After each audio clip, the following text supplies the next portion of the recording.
Oh,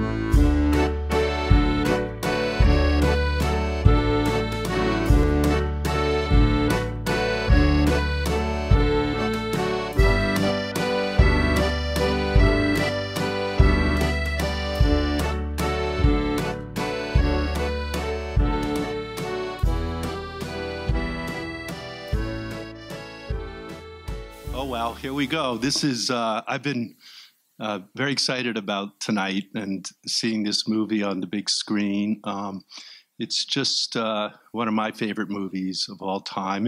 And of course, you know, it's so frustrating because most of the time we see Chaplin in a lot of these movies, you know, on TV or, you know, on a DVD. And so I'm just curious, first of all, how many of the people here have never seen this movie? Oh my goodness. You are in for a treat for sure. And how many of you, even if you've seen it, saw it in a movie theater? Right, Wes, yeah. So remember, seeing movies in a movie theater, it's not just about the big screen and the beautiful photography and the sound, but it's the entire experience. I mean, Chaplin was so aware of his audience and such a genius. I mean, you know, as you know, he was involved in creating the entire film industry, right? He started with little one-reel films and went on to become probably the most influential filmmaker in history. And he loved his audience, and he was so aware of his relationship with the audience. And when you watch a film like this with an audience, it's a completely different experience than sitting alone watching, you know, a comedy. I mean, all comedies in a way, and having your popcorn and everything else. And anyhow, I'm just so glad you guys were able to join tonight because I think you're really going to love this. It's an incredible film. Now, as you may know, this is a series we've been doing here called Movies That Mattered. And so the idea for me, you know, in my background is I was a film professional. I worked in Hollywood. I was part of the movie industry. And it was always quite frustrating because, as we know, so many people, you know, have such an, at least in some journalists in society, have a negative attitude towards films because they've had such a horrible impact in many ways on our society and how we think about violence and sex and many things. And they're right. You know, there are a lot of people who have been making films worrying more about how much money they could make than what they were actually, you know, what they were saying and how it was impacting their audience. But of course, we know that the power of movies to impact audiences in a positive way and to give them take-home value and something to think about and educate them and move them. And great movies always do talk about the human condition. You know, that's really something that, you know, we all used to always, the people I worked with, aspire to. So in this series, that's what we've been trying to do, show films that at the time they came out really were speaking to an important issue within society and not just trying to be entertainment, though they're very entertaining, but really trying to add more. So, you know, that's the theme of what we're trying to do. Now, Chaplin, you talk about rags to riches. I mean, he was born in London, incredibly poor. His parents were performers of sort. They, you know, would do little vaudeville or little theater performances. Charlie got into the business when he was like 12 because his mother sort of passed out on stage and he had to jump out there and sing a song. And so, you know, he had quit school by the time he was 14 and he was trying to work, you know, in his industry and succeed. And he really discovered something absolutely inordinary about what he could do with this cinema. But before I get too much into that, I just want a brief reminder to everyone what was going on in the world in 1936. As you know, this was really towards the end, but still very much part of the Great Depression, right? And it's kind of hard almost for us to imagine the impact of what that depression was like. They called it the Great Depression. You know, in America, 25% of the people were unemployed. There were no jobs. There was no money. You know, what had happened is there had been a movement of urbanization. People had come from the country, starting around the turn of the century. They were coming to the city for jobs. They were coming to the city for opportunities. And then when the Depression hit, there was nothing for them to do. They had left their farms. They had left their agrarian culture and life. So that really also added to the incredible problems. Of course, at the same time, there was this industrial revolution going on, with electricity, the steam engine, the assembly line had been invented. Henry Ford's given credit for it, but he actually stole the idea from others, as always. But this was all what was going on at the time. And of course, Chaplin was about 45 years old, and he was at the absolute top of his power and his success. He had gone from, again, someone doing these little one-reel films to the top of the Hollywood, pyramid. In fact, he was so powerful, he didn't even have to work for any of the studios. He had his own studio. He had all of his own money to do whatever he wanted. And he really was the first auteur. He wrote all his scripts. He directed all his own movies. He actually wrote the music for all of his movies. He didn't even know how to read notes, but he would, and this musical score is all Chaplin in this movie, but he would hum or, a song, and he had, assistants who would then write it down and, try to turn it into music, which then he would, make comments about. But he edited his own movies. And this really allowed him to do, whatever he truly wanted to do. And he had a social conscience. And he started to recognize later, as he matured as a filmmaker, that he really did want to do something that made a difference. And he really did want to do themes and stories that made a difference.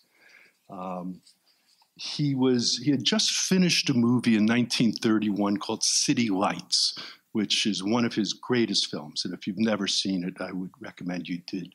And he went out on a worldwide tour with this film, and not only saw what was happening in America, but all over the world, of course, because the Depression was not just unique to America or Canada. It was a wide international thing.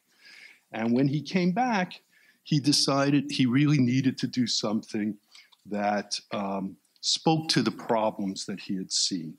He became sort of obsessed with this idea of trying to do something that he didn't know what to do, but he knew it was important to do something.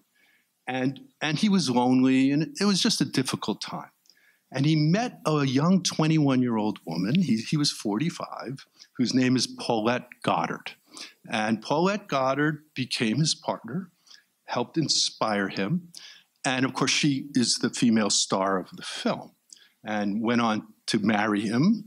That only lasted a few years. And then, of course, Paulette Goddard went on to become a major Hollywood star in her own right in the 1940s. But when you see her on screen with him, you have to recognize that there's much more, so this isn't just an actor and an actress doing a movie. He wrote the part for her. This was very much part of his inspiration. He calls the film a satire on certain phases of industrial life, because the great fear at that time was, with industrialization, that the worker, of course, was just going to become, a cog in the machine. There was going to be a very dehumanizing experience. There wouldn't be any individuality. There was no creativity. There was nothing required of workers in this industrial assembly line system. And there was great concern that could be a absolute, awful thing in the future. And maybe he was a little prescient, because I think we all know what did wind up happening in terms of the labor force and many of the experiences people had. To me, Modern Times is almost more meaningful now than even at its first release. Because when you think again, as I said, the 20th century theme of the film, was quite far-sighted. The struggles of, alienation, the struggles to preserve humanity in a modern mechanized world, profoundly affect us still today, right? And his Now, this is the last movie the Tramp ever appeared in. So the Tramp, you may remember, is that classic figure that he started back in the silent days and became the most well-known icon in the world. Because remember, silent films were international. It's great. You didn't have to worry about dubbing dialogue. Everybody could watch a silent film and appreciate it as much as if you knew English or not. But he decided this would be the last film he would do as the last Tramp. And in 1935, all the films were being made with sound, right? Sound had been, started in 1929. It was even weird he did a silent film in 31. Here in 1935, he didn't know what to do. And at first he thought this was going to be a sound film. And he shot scenes where there's dialogue and he was talking. And he soon realized it was impossible, that what he did, the audience's expectation of who he was, would never work with sound. But what was possible was to synchronize a soundtrack to the film. So all of the sound effects, so you're going to hear the music, so you didn't have to have a piano player and organ sitting, live to play with the music. It was all synchronized on a single track, and that's the same thing you'll hear today that he created back in 1935 and 36. He was a perfectionist. They spent 9 months making this movie, 10 months shooting this film. Most films in this period were done 2 or 3 months at the most. One of the reasons is he didn't really write scripts. He would write scenes because so much of the comedy, as you'll see, comes from a sort of improvisational physical style that is hard to script. So he would have situations planned. He would go and shoot scenes again and again. And then sort of later on, he'd start to figure out how these scenes would all work together. He would throw whole scenes out that he had spent a month shooting because it no longer fit into the narrative anymore. So it was a very kind of, organic evolutionary process for making a movie, which, no filmmaker could ever dream of doing, even now, because the cost of doing something like that is so tremendous. And he would shoot forever. There's a scene you'll see where the little tramp gets involved with a feeding machine. They shot 300 takes for that one shot. And that wasn't even unusual. I mean, he would do this again and again and again. And I think it all contributed to why these films, and particularly this film, to me, has a kind of life to it, an energy to it, that is just so different than what we see these days in most films that are brilliantly crafted, brilliantly done, but often almost too structured, too closed, even performances that feel like they're too planned or orchestrated, and sometimes you feel a bit manipulated, if you know what I mean. So this is sort of why, at least for me, this is such a unique thing with what Chaplin, and not just this film, but all his films. But anyhow, I think that's enough for the moment. So let's watch the film. This theater was built in 1935. Opened in 1935. So I like to think maybe it's 1936. Here we are. There were 600 seats in this theater. People were much smaller, and they didn't need legroom, and there was no stage. But this theater was one of the very first theaters ever built in Canada purposely for sound. Most of them were vaudeville theaters that got converted to cinemas, but this was specifically built as a cinema in 1935, and it was our great pleasure to be able to purchase it and restore it. Okay, thanks so much.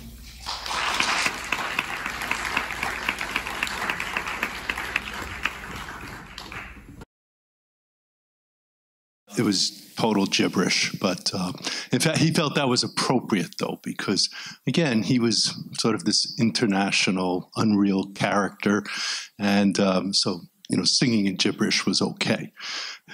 And of course, the Big Brother theme with the guy, with this, there are just so many different elements here that were used, and we've seen inspire so many other films. I don't know if you noted, but of course that assembly line scene was stolen and used by I Love Lucy. I don't know if you remember the famous scene with the chocolates and the assembly line. She absolutely got that. And in fact, the scene where they're having their fantasy dream of their house, and he comes in and he skips around the ottoman. Carl Reiner was inspired by that for the beginning of Dick Van Dyke. So if you remember how he always walks in, and if you remember that show, how he used to slip around that also came from this movie. And of course, many of his gags, have been seen many times, and some might feel a little cliche, but of course, now you're seeing the original version of all of them, which I think is kind of amazing, of course. And really the genius of this, not just this film, but all his work, was this concept of mixing, pathos with slapstick. Had just never been done before, So he was really bringing a different level of emotional connection for the audience, and in his own way, just doing silly entertainment, but including in there something that really, was a little inspirational at the time. And of course, the Little Tramp, he didn't actually create the Little Tramp. That was a standard character in vaudeville shows, in slapstick comedians, at the time. But of course, he immortalized it forever. Again, it's this idea, I think, of his innate ability to blend sort of the everyday struggles, the tragedies of life, with this comic everyman character. So it was never what happened to him, it's how he reacted to what happened to him that I think, so much of this humor comes from. So, that quirky mannerisms, and then sort of the surreal way he would transform objects, just normal everyday objects. And then there was a lot of in-camera trickery that obviously, in fact, the most famous one here is the roller skating scene, right? Because, as he roller skates literally blindfolded, he was on a platform and roller skating, but the edge of the platform did not drop off, for miles and miles. That was an optical, that they created. And he just had a line drawn on the floor where he knew he couldn't go past. But still, absolutely remarkable talent and ability and everything else. So, this is, to me, inspiring. Again, at the time, the critics, didn't know what to make of it at first, but then they really picked up on the fact that he was doing something more this time with his movie, and he became even more socially conscious as his career evolved.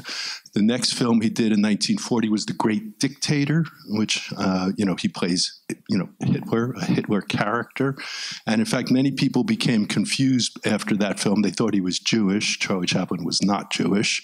But that film, this film, and his liberal attitudes really became a problem for him in America.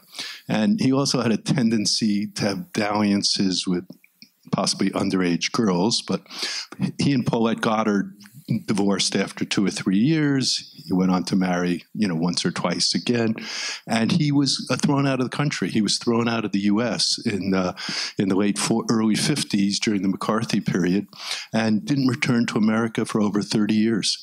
He lived in Switzerland the rest of his life.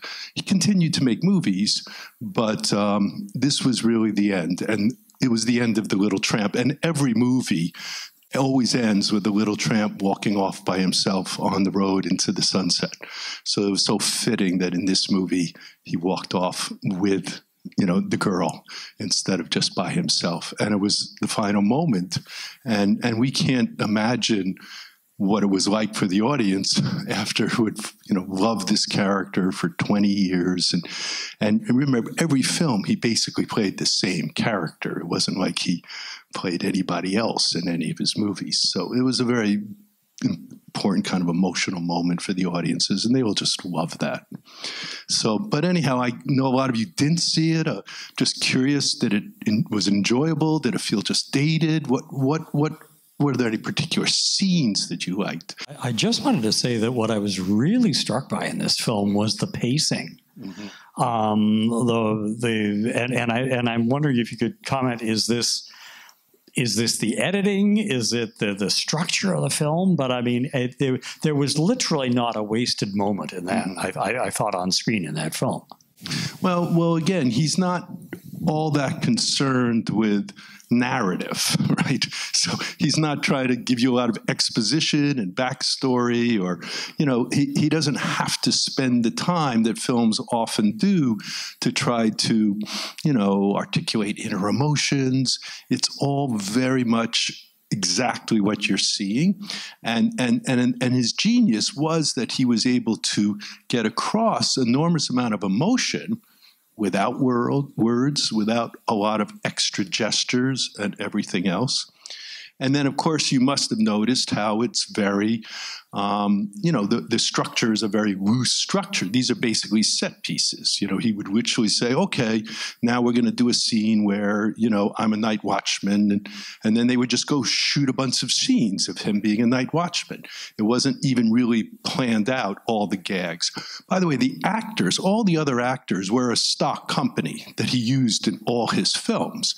So they all knew how to work with him. They knew what to expect when they came to the set. They weren't going to be given a script with exact actions or anything else. And if you've watched his films in the past, you'll see that many of these same actors appear. So they had a certain rhythm, a certain chemistry, a certain way of performing, playing off each other that was very well established. So that really helped enormously in how they would work out the scenes and, figure out all the gags. And some of them are just, obviously extraordinary. Him carrying that dish through the crowds. I mean, I can't imagine how many takes they had to do, because often these scenes play in one long take, right? There's not a lot of cutting within the scene. And that means they had to get it perfect, right? And just shoot and shoot and shoot, until they got one that was coordinated all the way through.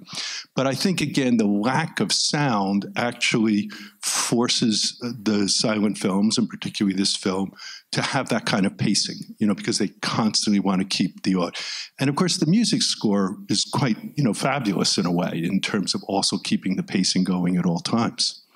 Other comments like that? Yes, in the back there, this one.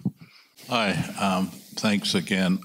In terms of it being dated, I can't remember when they were made exactly, but films like My Man Godfrey, right? And that was 34. That was before this. You see, those films seem a lot more, professional or better, assembled or something than his. Well, again, they had scripted narratives.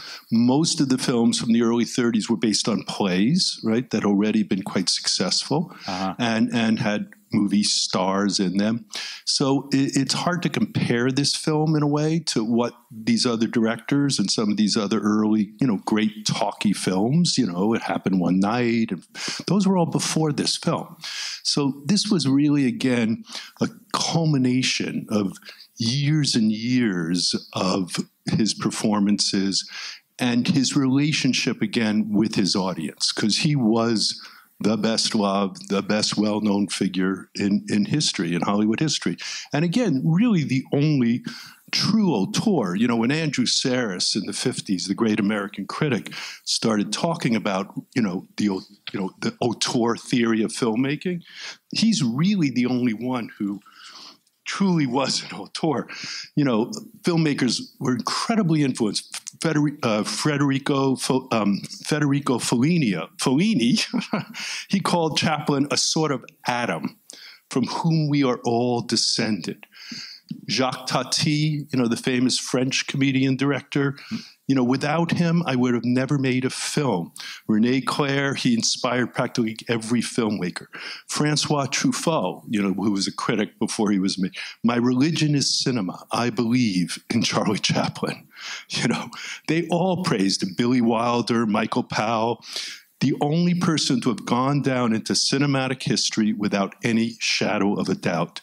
Even the great Indian filmmaker, Satya Ray, he called Chaplin, if there's any name which we can say symbolizes cinema, it's Charlie Chaplin. He was really immortal. Even the auteur Jean Renoir, favorite filmmaker, was Charlie Chaplin. So, again, from our perspective today, we've seen his influence in so many films this is really where you're seeing where a lot of this first came from. And again, particularly in terms of comedy and the introduction of, emotion, pathos, all of those kinds of just never really appeared. Obviously, yes, in other films in the early 30s, but not before.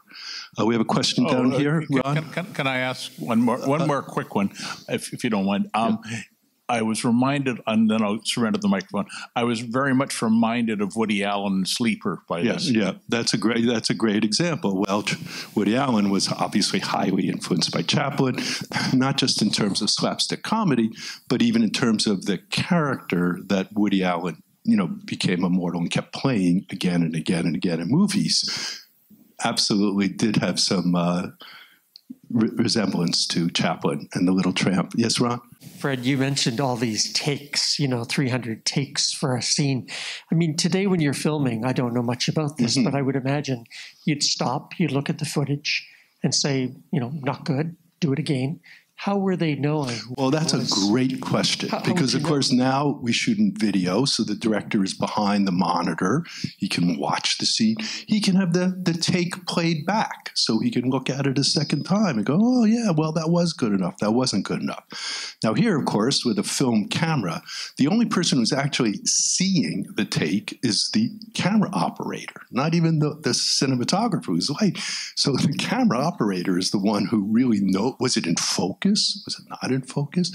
And of course, Chaplin was an actor. So how you could be a director and the actor at the same time, it just seems like impossible, right? And in fact, there were other actors who became directors who struggled with this. The most famous story, of course, is Jerry Lewis, the great comedian. He was an actor who decided to start to direct. And he's the one who first started to use video or video assist, because, of course, the cameras still had film in them, but they would shoot a video camera simultaneously. So then after he did a take, he could come and see it. So, Ron, I have no idea how he did this. I have no idea how he could know from his perspective, on stage as an actor, whether all these elements had come together or not, whether the camera movement was acting. Maybe he did more takes because of that, but there was a certain, trust and understanding that the operator and the photographer would say if, there was a problem, and then they would have to redo it. But it really is remarkable. And of course, many actors do become directors. That's not unusual at all. What was the lead time? Like, how long was it before he could actually see the footage? Oh, well, they'd have dailies, right? So what would happen is, the film would go to the lab each day. And this was even true when I first started working in film.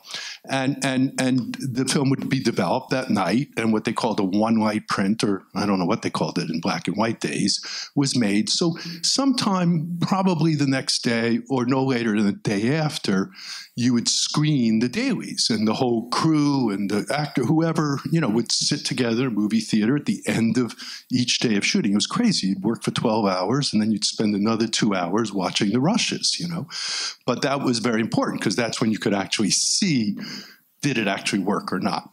And with Chaplin, of course, who had his own studio, he had his own money, he had no one. In fact, he even had his own distribution company. In 1919, he started something called United Artists with Mary Pickford and Douglas Fairbank and D.W. Griffith, which survived to this day, United Artists.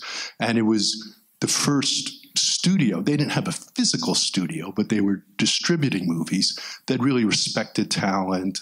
And of course, many, many great movies were made by United Artists. So he was, he had his own company distributing his movies.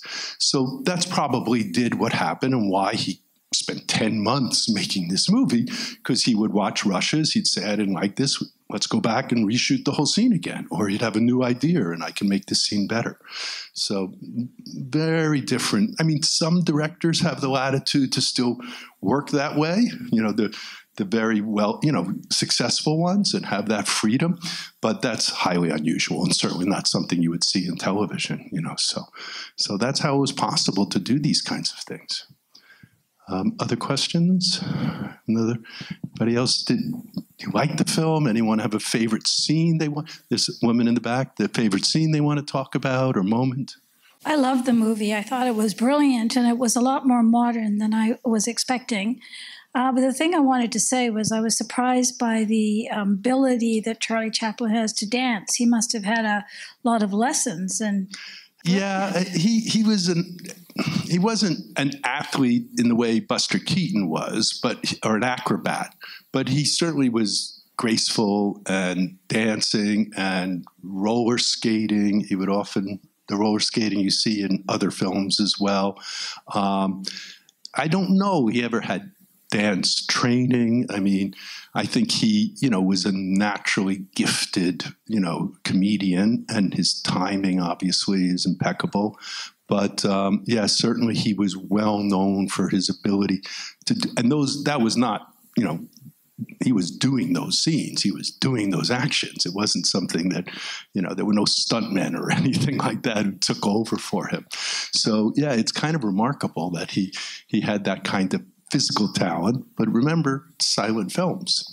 He didn't have to have great, a great voice or a great delivery of his lines, but he certainly had to know how to use his body for every comic effect he could ever come up with. And it's not easy. I mean, the scenes on the assembly line where he's twisting those wrenches, I mean, that's like, a real physical feat to be able to do that. And again, long takes, right? Where he's doing it again and again and again. It's not like a bunch of cuts where you're cutting from different, sequences. These are all often done in one long take, which is something I certainly admire because you recognize, this is real. He's really doing it, I had one more comment too. In the scene where he was the waiter, yeah. and he was holding up the tray. It reminded me of the Fiddler on the Roof when they had I wondered if they had copied that from there because the tray. Are you talking about the bottle dance?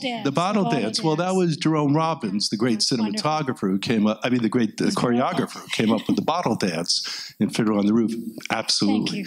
These are all things that because everybody watched these movies in the industry, and everybody steals because that's what you do. You steal, and hopefully you're stealing from the best.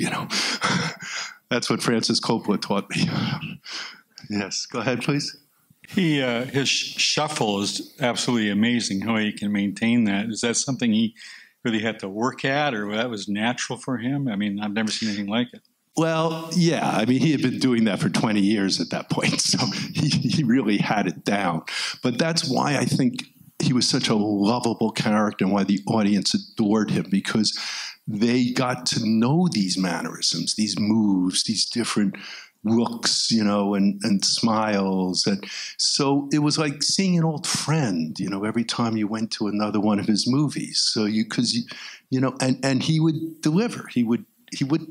He knew what the audience wanted. He knew how to create it in different and original situations each time. But it was always the Little Tramp.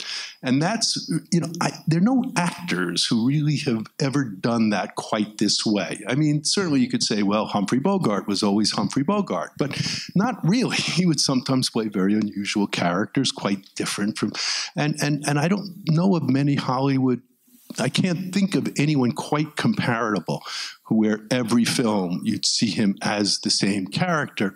If someone was doing that today or even, 20, 30 years ago, we'd all say, oh, that's so boring. He's just, he's typecast and he always plays the same guy all the time. But he actually took that and used it to his advantage to really create this connection with the audience. So from the first time you see him on screen, you know who he is. You know he's going to get into incredible trouble and problems and somehow survive, and how is he going to get out of them? And that's part of the fun of it. So there's not a lot of suspense, right? We're not like, in fear he's going to get arrested again or something's going to go wrong. He's always going to wander off down the road into the sunset at the end, So he wasn't struggling to put those kinds of narrative stories together. He was really just trying to create these little moments of time, playing this sort of inspirational everyman.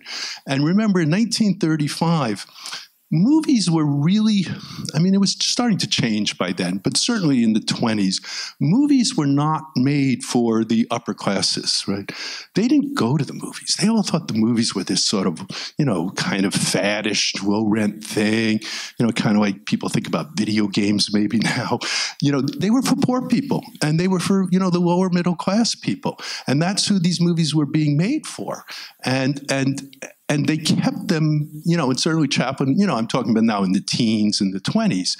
And he really understood that. And the other studio executives understood this too. And so the idea, of course, that this isn't some, wealthy or brilliant guy or, someone we would admire because of, his background or his education. He was like the lowest of the lowest, the tramp, right? And there's something so endearing about the fact that this tramp, became the most successful, the most respected, the most loved character in cinema history. That's kind of a remarkable story, I think. Is there anyone we haven't heard from yet? Yes, you have another question then? He's notorious, and you can see it here, for being anti-authoritarian, which I'm sure is part of his appeal. And might that be one reason the authorities sort of didn't like him? Well, again, it was complicated. The authorities didn't like him for a lot of reasons. His liberal views were well known, and they were expressed all over the place.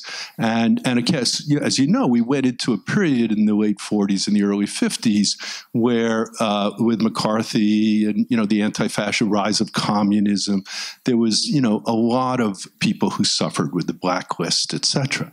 And I don't really know to what extent his problems with authority really had to do with sort of this, sexual harassment or, his affairs with younger women, how much it had to do with simply politics. There are other great filmmakers who weren't allowed to come back to America, like Roman Polanski. But my intuition is a lot of it was politically based. Yes, you had a question? Thank you so much. Actually, I want to recall a scene that in the restaurant, and there's a kind of circling.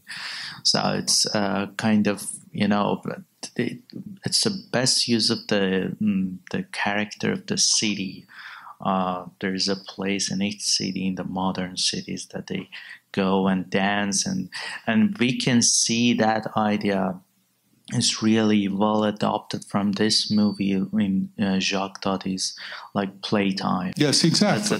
You can see the influences. Exactly. You're absolutely right. Tati was a great admirer. Yeah. And the juxtaposition. And again, this is where, when I tried to talk about this as social commentary, it's soft social commentary, right? But all these scenes, I think, in a way, always did represent the same thing. And again, this was a period where, the Depression was finally starting to end. Franklin Roosevelt had taken over. He had started the Civilian Conservation Corps and the other public works programs in the late 30s. And, federal government spending a ton of money creating jobs to get people back to work. It was a real crisis, and it took enormous effort to get, out of the Depression and get people working and everything going again. And I think people did feel that this film was, again, not, it wasn't, he called it a satire, but, it was very soft, and it was all couched in entertainment, right? It was never trying to just, send a message, right? He was trying to, he was always aware of what was really important. And that was to uplift the spirits, right? That during the Depression was the greatest explosion of audiences attending movies ever, because it was the only thing you could afford. They were 10 cents to go to a movie. And you didn't just see a movie, you saw a whole program, right? You had a newsreel and an animated short and a B movie and an A movie. And, and there was no other media. There was a little bit of radio, and so it became this time and a place for people to escape their problems, again, during the Depression, to be with their community, to have an experience, not just to go see a movie. So this is all very much part of the spirit, I think, that Chaplin and the filmmakers of that time we're very aware of, and it was very important, I think in terms of ultimately America and Canada. I'm not as aware of what the Depression was like up here, but in the same way to start to turn the tide, and it really wasn't until World War II, of course, that the Depression really sort of finally ended. But I can't imagine. We think COVID has been such a horrible economic. Well, the highest rate of unemployment with COVID was maybe 13%, 14%, right? We're talking about 25% unemployment for years. And again, a urban proletarian that never existed before. It's a big difference between being poor and poverty in the countryside than in the city, right? And that was the first time that people had been experiencing that. Up until then, the movement to urbanize America, the movement to the city was all very positive, and lots of jobs in the Roaring '20s and everything else. So this was a completely new sociological phenomenon, and really was a difficult time. And it's funny because like my father lived through the Depression, and the people who really lived through the Depression, they never recovered. It was like the PTSD, there was always this fear, that it could happen again.